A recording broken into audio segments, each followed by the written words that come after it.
Welcome to another episode of Facts. I'm your host, Stephen Boyce. We're going to be looking at the subject of the myth that the apostles ever lived at all. Now, I can't believe I'm doing an episode like this. I'm not shocked, I guess, in the end, because everybody's a myth these days. Everybody's fake. When we're talking about the critical analysis that's going around, the skepticism, the hyper-skepticism, the reality is this, folks: everybody is a myth in history if they're associated with God, the Old Testament, or Jesus, the apostles, and anything to do with the New Testament. Everybody else is not a myth, but anything to do with fundamental faith, believing in the Lord of the Scriptures, you are believing in myths. I couldn't believe it, and I'm going to share the screen for those that are watching on YouTube. Those listening, I'm going to read the description of the video. I'm going to put the link of the video in the description so you can watch it on your own time. It's pretty short. I'm also going to leave another link in the video where I cover this with Than and with Inspiring Philosophy. We went through the majority of the video, line by line, phrase by phrase, and pulled out the ridiculous idea that has come from someone who just released a video. It's this one right here. The apostles didn't die for Jesus. They may not have even lived. And I can't believe that we're having these discussions, but these videos exist. These videos are out there for people to watch. People are actually believing something about him. His name's Durante Lamar. He's a former pastor. He's now a skeptic. It's unbelievable that we're having these conversations, but we are here and we are having them.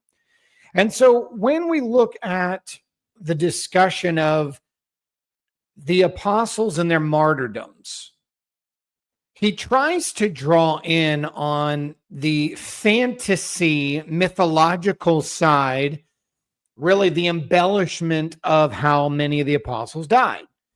And that the New Testament doesn't speak into but one, maybe two, and he kind of downplays Stephen's martyrdom. The reality is that's not true. The apostles' deaths can be perceived and seen clearly in the Gospels, the epistles, and even in the book of Acts, specifically of James. Now, no, all 12 apostles are not given life and death situations, which would be problematic if it did, because then we should be worried about fantasy, legacy, and all these other things. Because the ones that are reported by people who are actually with individuals, not the whole group. And in addition to that, many of them were still alive when the New Testament was being written. So why would their martyrdom accounts be given at all? To me, this is a ridiculous assertion that he makes throughout the entire video. I encourage you to go back and watch that video, and then watch also some of the in-depth analysis that Than and I went through together just the other day. Today, I'm going to answer it more generally on the basis of the claim, were there even apostles at all? I don't want to focus on that much. To me, that's ridiculous. But does the Bible even teach that they died or that there would be martyrdoms? Those are the main points I want to deal with today. Now, I'm going to bring up slides in order to help us with this. As always, do your best to follow along if you're listening on the podcast. And if it is your first time listening on the podcast, welcome. We're glad you're here. Make sure you hit that follow on the notifications for you so that when new episodes release, you can get more info about us and what we're doing. Also, if you're listening and watching for the first time on YouTube, once again, welcome to our show. Make sure you hit that like button on the video and then go over and hit subscribe so that you get notifications as well as soon as new episodes like this one release.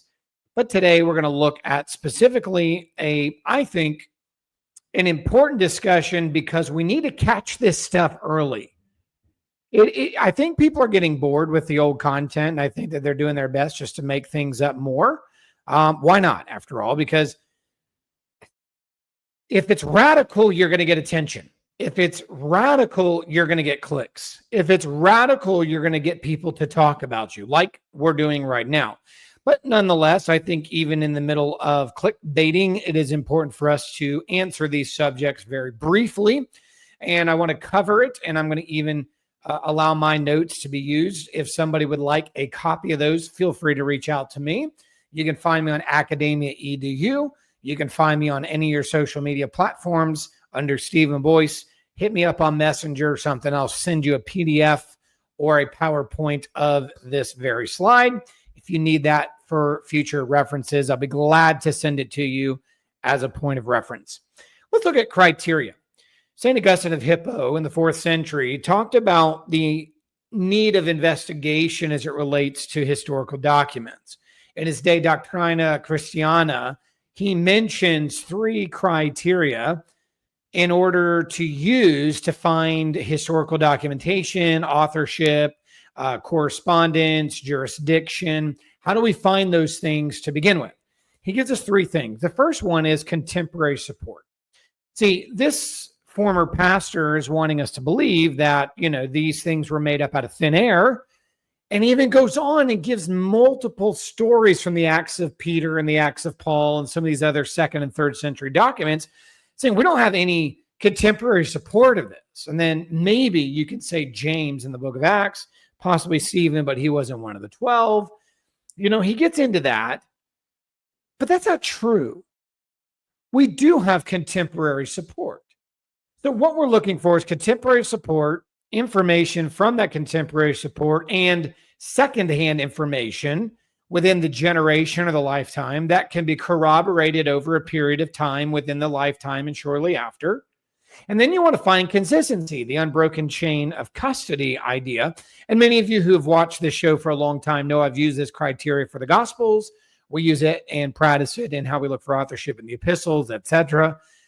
This isn't new to you. We're going to follow that same framework.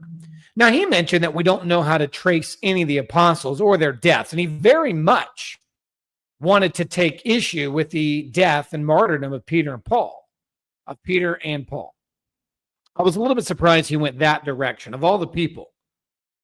Because in John 21, 18 through 19, which I believe John's gospel is written after the death and martyrdoms of Peter and Paul, is very clear. The writer knew that Peter had already died and was connecting a statement Jesus had made to Peter while he was still living, realizing that Jesus was speaking in a manner in which Peter would have died. John 21, 18 through 19. Verily, verily, I say to you, when you were younger, you used to fasten your own belt and to go wherever you wished. But when you grew old, you will stretch out your hands, and someone else will fasten your belt and take you where you do not wish to go. He said these, being Jesus, he said this to indicate the kind of death by which he, Peter, would glorify God. After this, he said to him, follow me. Now, all scripture citations here are from the NRSV, and I edited a few words myself. But notice that. Verse 19, he said this to indicate the kind of death in which he would glorify God. Now, we don't know in this exact verse whether he would be hung upside down or crucified, but that does come later, as our former pastor friend has said.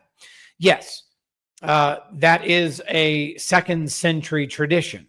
By the way, later doesn't always mean worse. And I pointed this out in the video that I did with Dan, that later does not always mean it's inaccurate. Later may have very early attestation that it is citing or utilizing or referencing, or a very reliable source. I demonstrated this with P66 and really Codex Vaticanus and P75. Some of these early papyri, specifically P75, are utilizing variants in Luke and John that are very, very close with Vaticanus. Now, if they're 2nd century, 175 to 200, and you have Vaticanus around 350, there's about 125, 150. It depends how you date these. Some people want to try to make Vaticanus earlier, some try to make it later, some make the papyri later. Let's just say 100 to 150 years, just to be safe.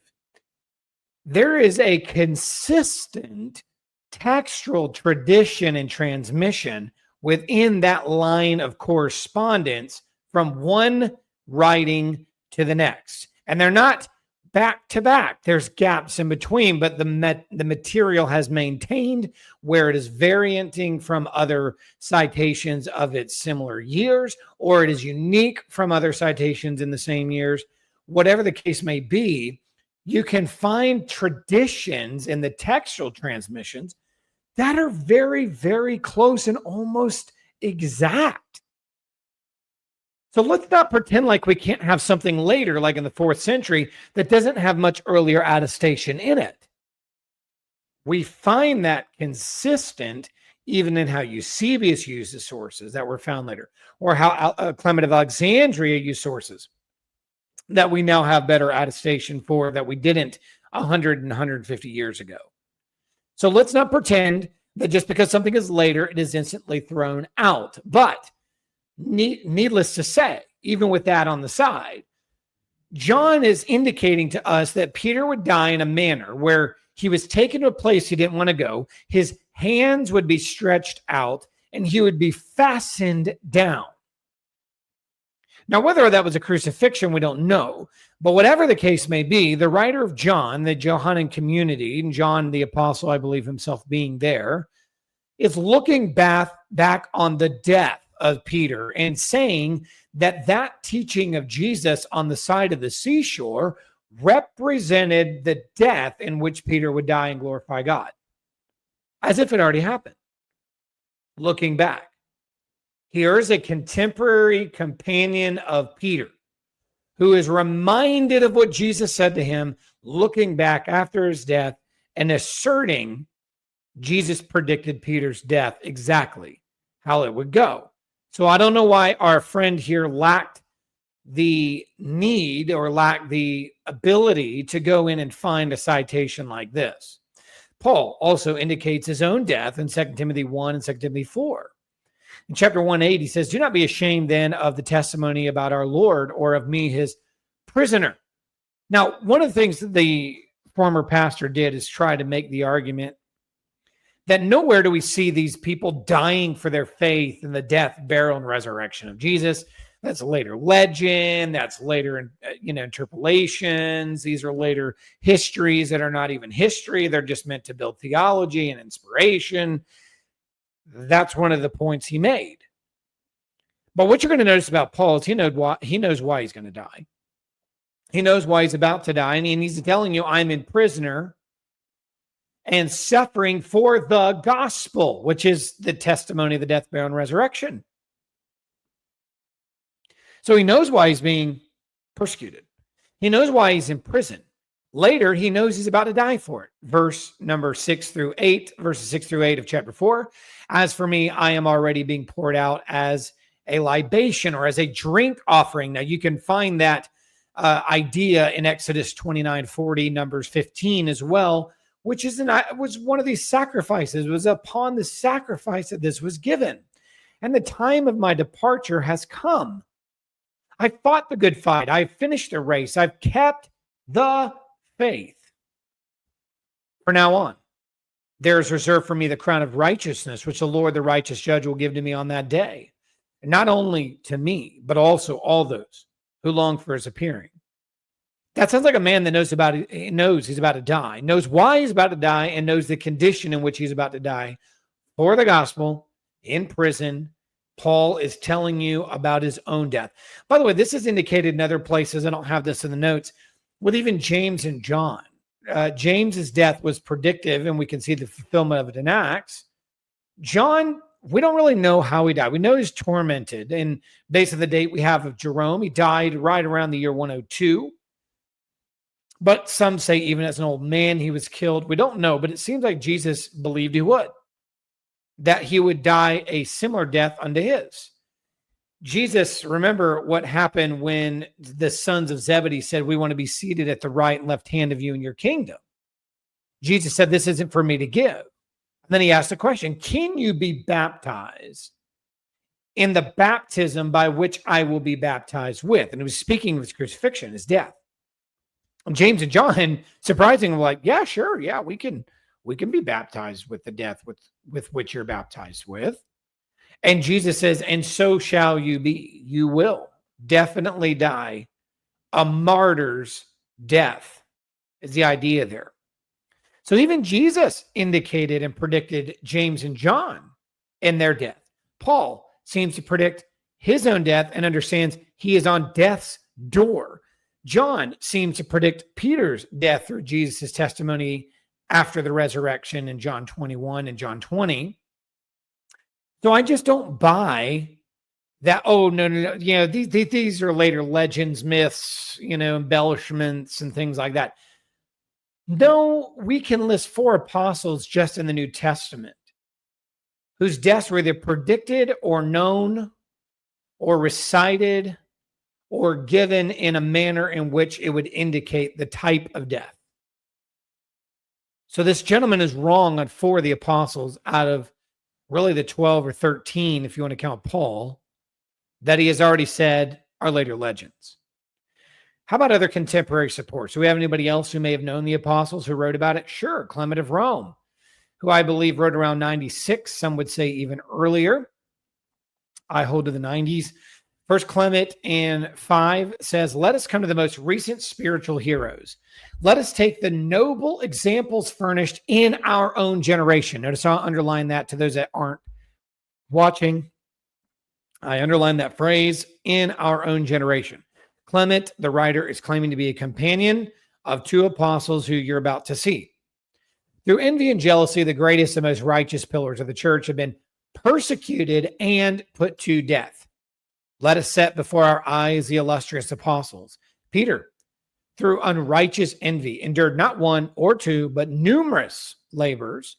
And when he had length suffered martyrdom. Now, he did not state how, only that he did, that he died after a persecution and after a painful, laborious suffering.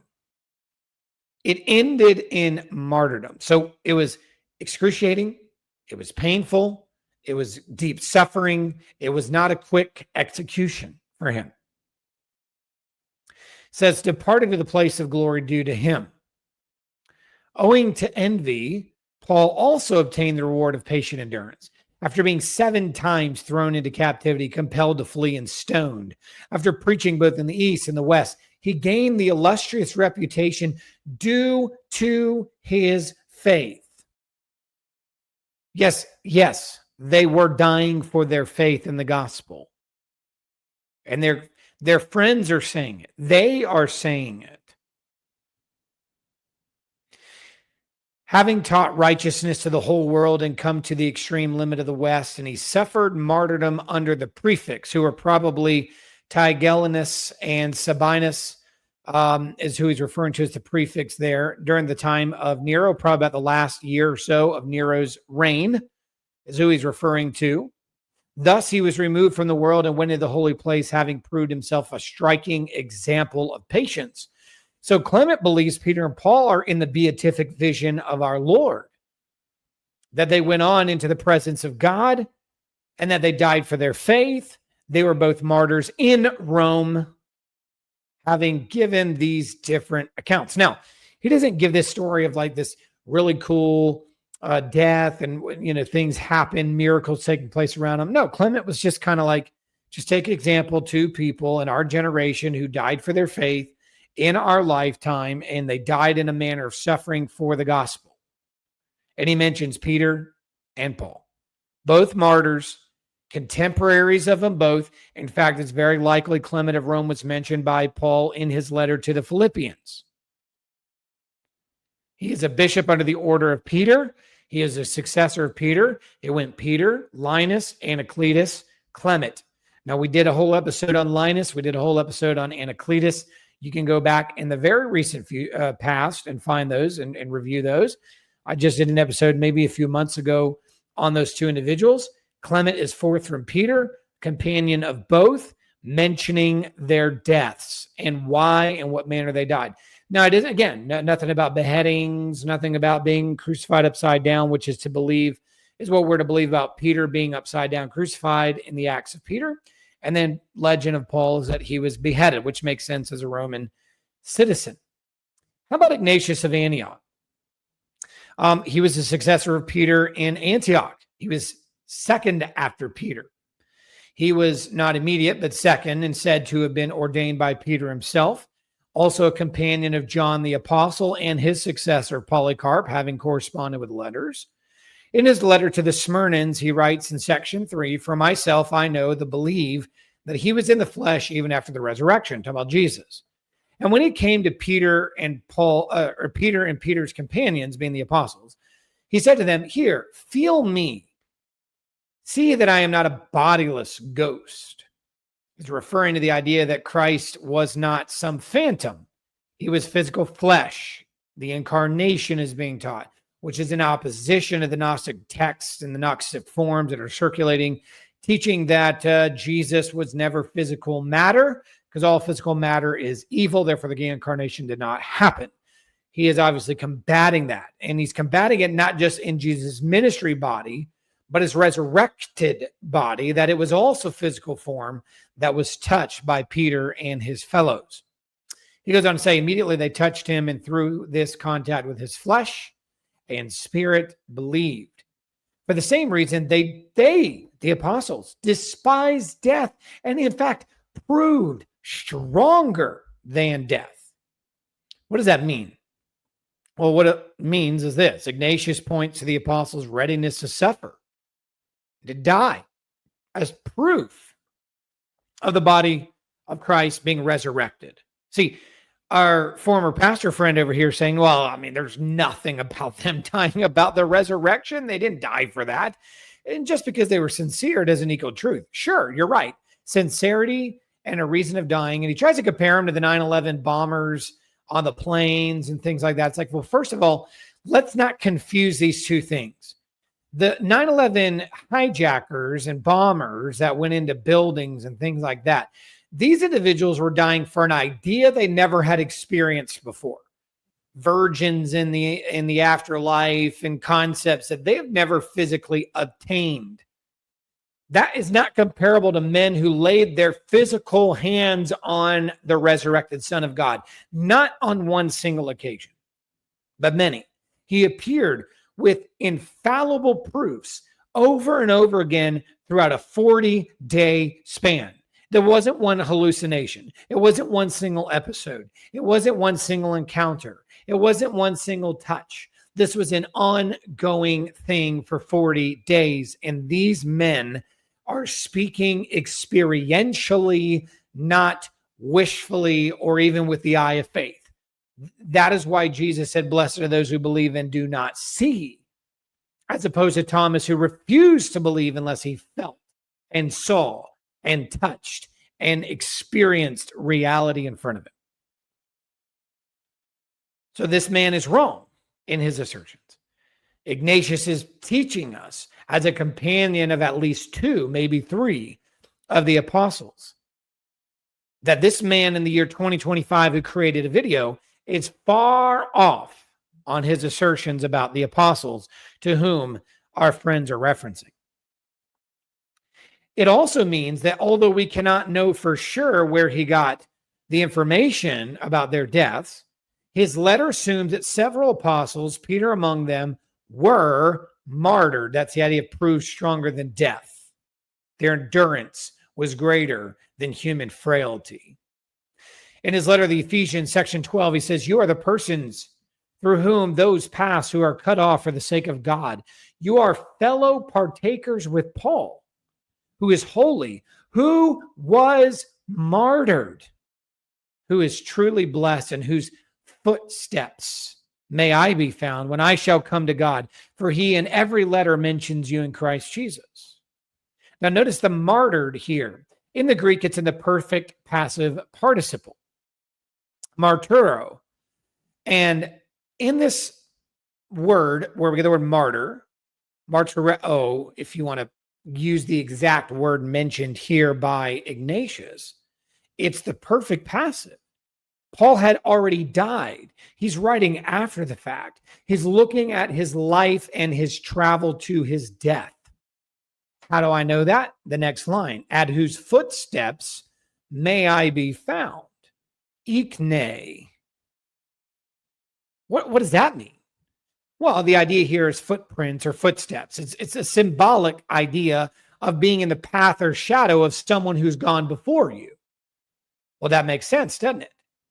Because Paul was taken from east to west to be executed. Where was Ignatius taken? Oh, from Antioch, from the east, taken west. Probably traveled the same roads in some cases that Paul traveled to his death and imprisonment. He sees himself as patterning the very footprints of Paul to the martyrdom in which he found in Rome. Now, Paul is likely beheaded. Ignatius was put into the Colosseum. But again, we have contemporary support saying the same things. They were martyred in Rome. It's consistent with 2 Timothy, where Paul was imprisoned there. It all connects with Clement, with Ignatius. It's consistent. Tertullian is writing Scorpius for the word scorpion, if you would. It's section 15. Now, why am I bringing up Tertullian? He's 2nd century, right? Sure. But he's about to tell you something. Because in the video, our former pastor friend says, well, there's no Roman documentation. There's no early documentation.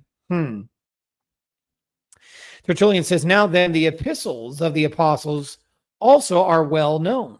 And yet, that the apostles endured such sufferings. We know the teaching is clear. This only I perceived in running through the Acts. The prisons there, the bonds, the scourges, the big stones, the swords, the onsets by the Jews and the assemblies of the heathen, and the indictments by the tribunes, and the hearing of the causes by kings, and the judgment seats and proconsuls, the name of Caesar, do not need interpretation. They don't need an interpreter. Wait, why? What is he talking about?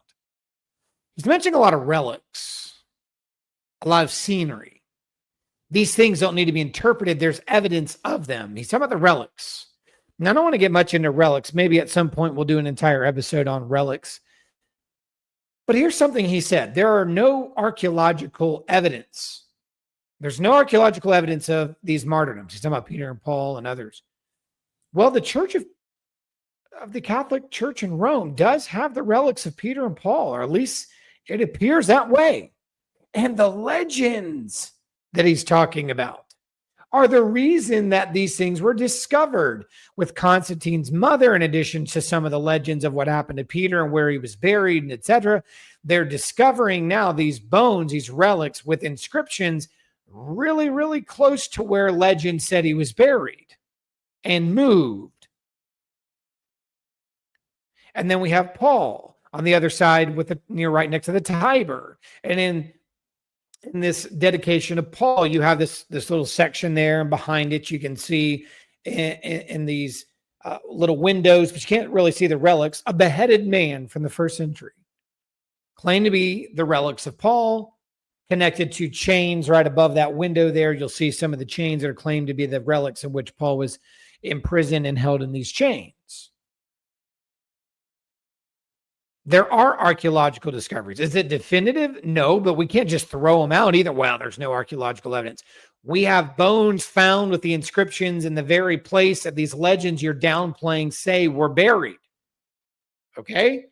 Like that's something to think about. That's something to consider. We can't just wave the hand at it. Can't do that. He's saying there's relics that interpret the entire acts themselves.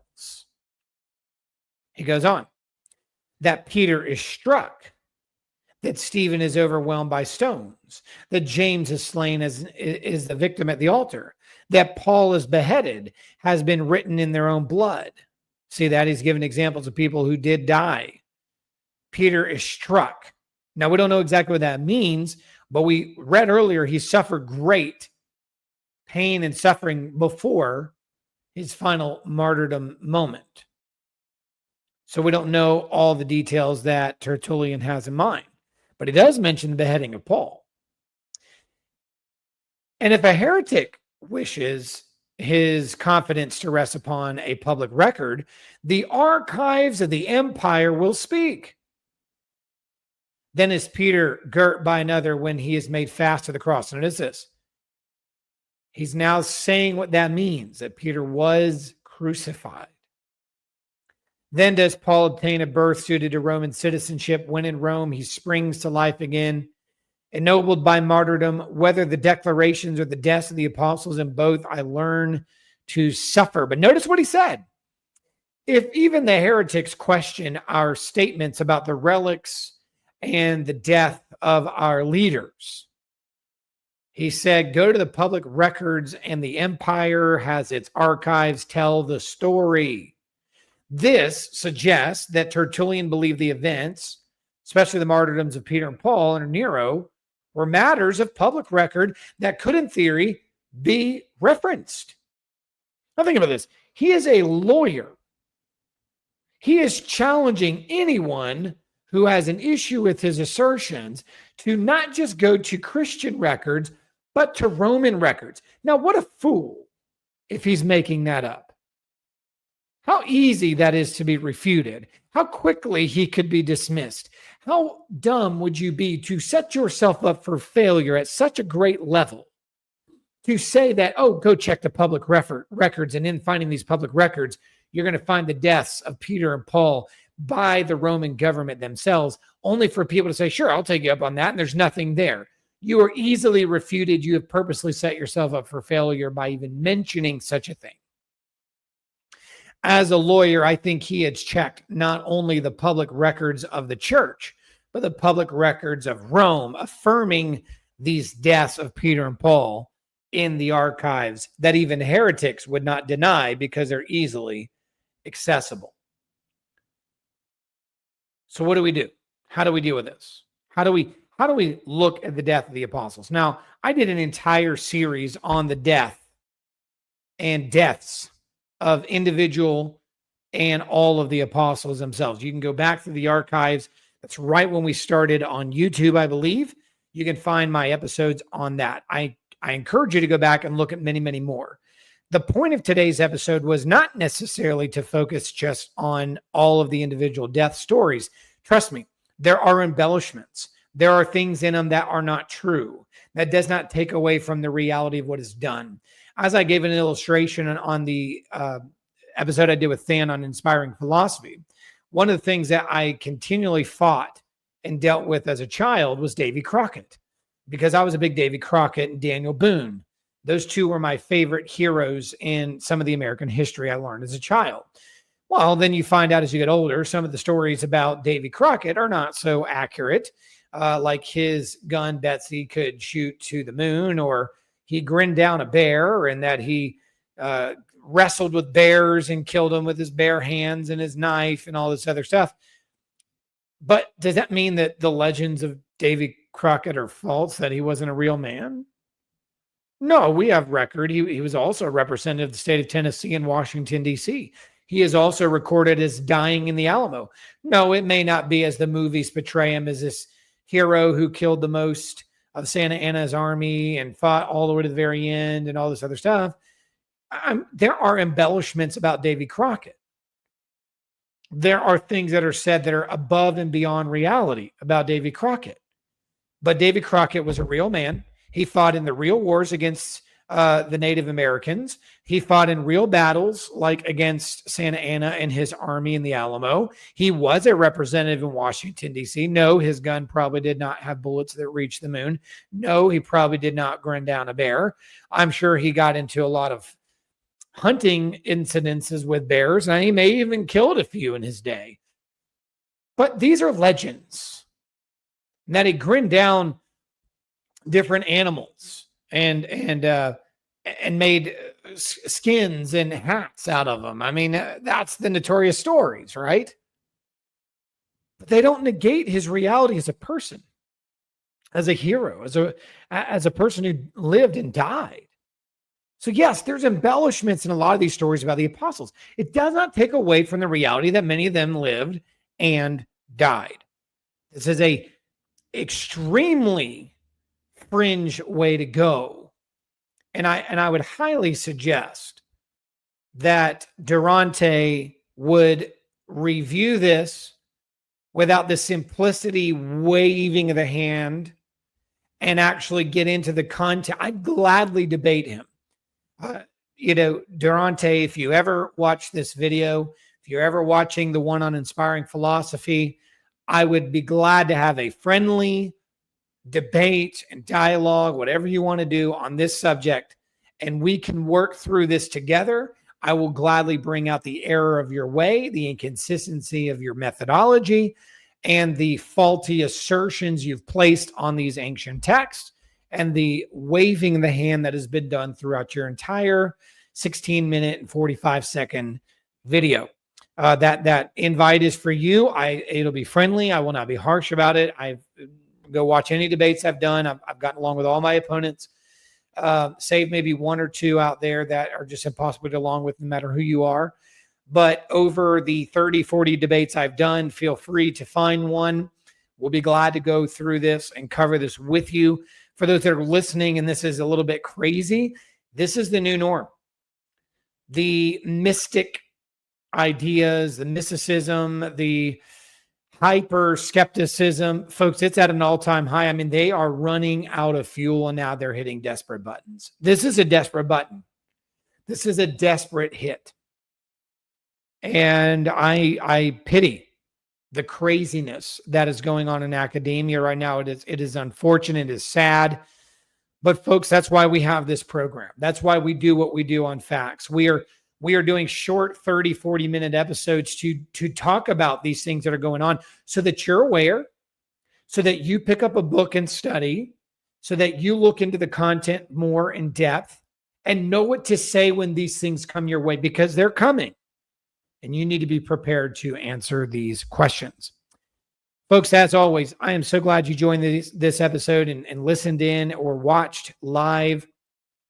If you are with us and you've been following us for a while, there's also another link in the description if you'd like to support what we do here, a one-time gift or a monthly gift of $5, $10 a month, something small. It goes a long way to what we're doing. We're about to launch a new website coming up. We don't have one right now, but I should say a website is coming soon with an opportunity to put articles and things in newsletters out for everybody to read, not just a select group.